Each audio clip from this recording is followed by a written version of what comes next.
I'm not afraid of being 30, bro. I'm really not. My dad be calling me sometimes. We be talking about getting older, and he's like, you're almost 30. And I'm like, bro, I don't give a shit about being 30. I actually want to be an old man. I'm already an old ass man. I already do the same thing every single day. I eat the same thing every day. I don't even understand why girls like me, to be honest. And when I say that, I'm not saying that to flex or brag. Like, I genuinely don't know how I've been able to get beautiful girls to talk to me in my life.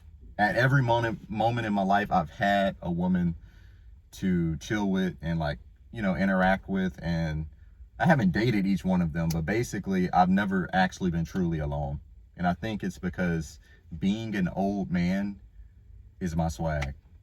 I don't know if that makes sense, but I just don't enjoy a lot of the things that people enjoy my age. Like, bro, I don't want to go to a bar and get drunk there, because then I got to drive home kind of tipsy. I feel bad.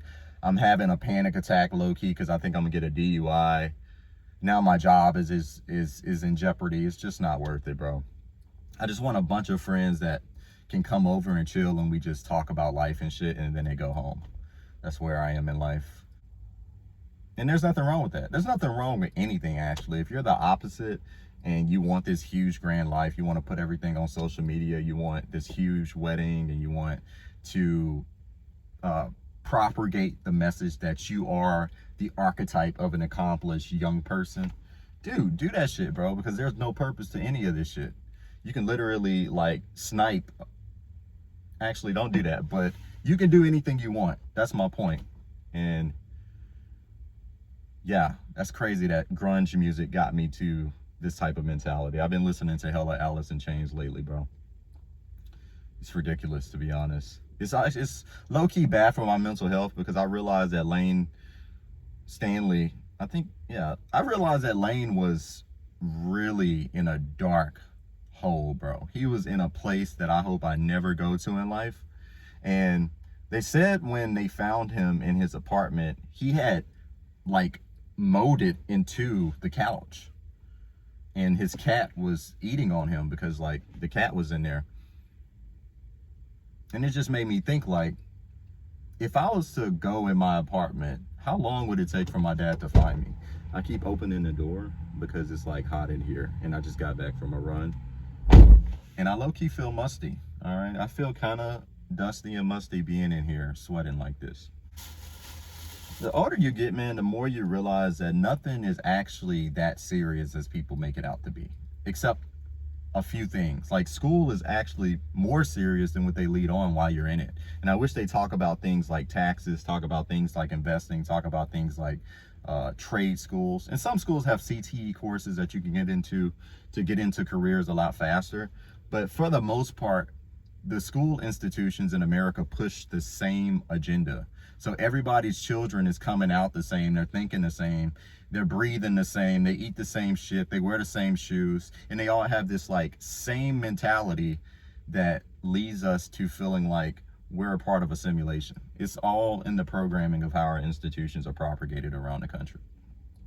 And these mimetic forces that allow themselves to attach to people are created by people who use our own personalities against us and our own needs to overcome narcissism as a utility for profit.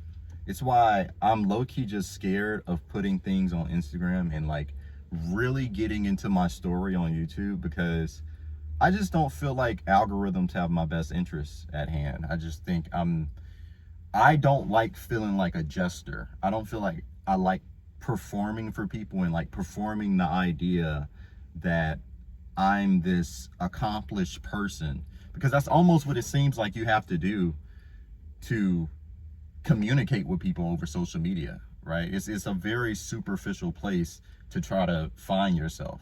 And some people confuse themselves by finding themselves through social media and then realize that that was never who they were in the first place. And I was one of those people before I quit. And I quit at 18 years old, bro. It's been, wow. I quit Instagram at 18 years old and then never went back until I made the Instagram for this channel, which I don't even post on.